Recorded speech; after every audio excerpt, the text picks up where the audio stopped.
मात पिता सुत पुत्र को कहते हैं। स्त्री, जैसे कोई बालक हैं 15, 16, 10 वर्ष के, वो माता पिता के अधीन होते हैं। और बच्चे का समझ में आ गई और माता पिता मना करते हैं तो उनके अधीन है वो। और बच्चे जवान हो गए, बूढ़ा बूढ़ी अगर समझ में आ गई, फिर वो बालक बाधा करेंगे, वो रोकते टोकते हैं, तीसरा दिन चल पड़ते हो, किराया कितने डावा फलाना है, यानी कुछ ना कुछ बाधा कर सकते हैं। किसी का पति बाधा कर सकता है, किसी की पत्नी बाधा कर सकती है। जब भक्ति की तरफ अग्रसर होता है या सत्संग में आने की तैयारी करता है, या फिर आलस बंधुकान, आलस माने आप ढीले गोडे छोड़ दे, फिर देखांगे इबका नहीं जाता, सर्दी घनी है, गर्मी घनी है, और या बंधुकान लोक लाज, इनके कारण ये है भक्ति में बाधक। अब क्या बताते हैं परमात्मा, मात पिता सुत स्त्री आलस बंधुकान, संत दर्शकों जब चले ये अटकावे आण, इनका अटकाया अटके नहीं, और संत दर्शकों जाए कह कबीर सो संत है आवागमन नसावे। इनका अटकाया अटके नहीं, और संत दर्शकों जाए यानी सत्संग में अवश्य जावे, कह कबीर सो संत है आवागमन नसाए, उसका कल्याण होगा। आज मीराबाई जी का कितनी श्रद्धा और आदर के साथ नाम लिया जाता है, और यदि वो उसी तरह की क्रियाएं करती जो उस समय की बहन बेटियां लोक लाज में फंसका अपना जीवन बर्बाद करगी, आज वो कुतिया बनी आंडे। परमात्मा कहते हैं नकबे सर नकबे बनी वह पैर थी हार हमेल, और सुंदरी से वह कुतिया बनी सुन साहिब के खेल। बीबी पड़दा रहे थी डोडी लगे थी बार, अब गातु गाड़े फिरती है वो बन कुतिया बाजार।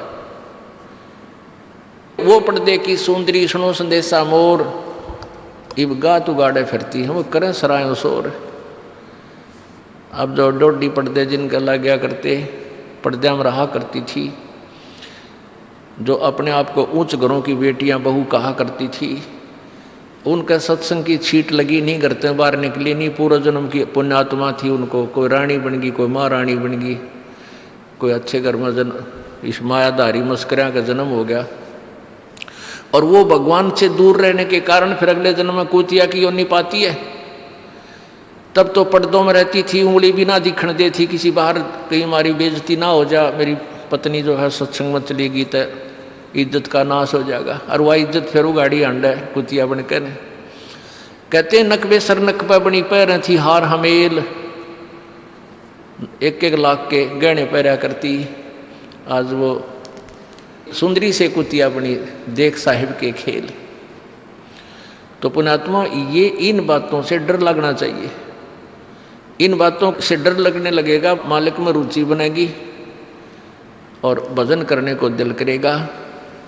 और ये लोग दिखावा जो ड्रामा है, नाचा कूदी, ये बकवाद मन में आवे को नहीं, ये कहने की आवश्यकता नहीं पड़ा। दास ने कैसा मत करियो, हाँ कहना तो पड़ता है एक बार बालक को, कुछ दिनों के बाद फिर आपकी रुचि ना बढ़े। इतना तो इस दास को विश्वास हो गया है कि परमात्मा के बच्चे भगवान को पहचानने लग गए, क्योंकि अब शिक्षित समाज है। आपको नाम दिया जाता है, नाम देने से पहले सब नियमों से परिचित कराया जाता है। और हमने ये पुस्तक बनाई है भक्ति सौदागर को संदेश, इसके प्रथम अध्याय में ही हमने नियमों का पूरा विस्तार से विवरण दिया है कि कोई भी पुण्यात्मा इस आश्रम की तरफ आएगा तो पहले तैयार होकर आवे।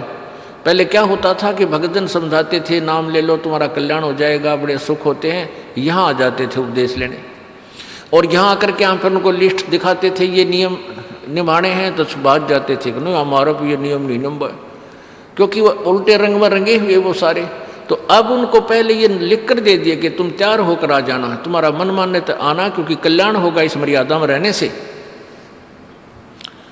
तो अब ये दास देख रहा है कि अब कितना डर लगता है बहन बेटी भाइयों को, बच्चों को। अब वो कहीं, क्योंकि समाज हमारा जो है सारा का सारा समाज काल प्रेरित है, उन्हीं क्रियाओं को कर रहा है जो ना करने वाली होती हैं। और हमारा भक्त एक घर में एक व्यक्ति ने नाम ले लिया, और 5-6 व्यक्ति वो सारे शास्त्र विरुद्ध साधक हैं, तो उनके साथ संघर्ष बनता है बेचारे का जा करके। फिर भी वो इतना दृढ़ है, डरता है, आकर पूछता है जी मेरे पे ऐसी गलती होगी, मेरा नाम तो खंडनीय हो गया, आगे से नहीं करूँगा। तो कहने का भाव ये है कि पहचानने लग गए तुम परमात्मा को और संघर्ष करना सीख गए, आप सफल होगे, देख लेना एक दिन।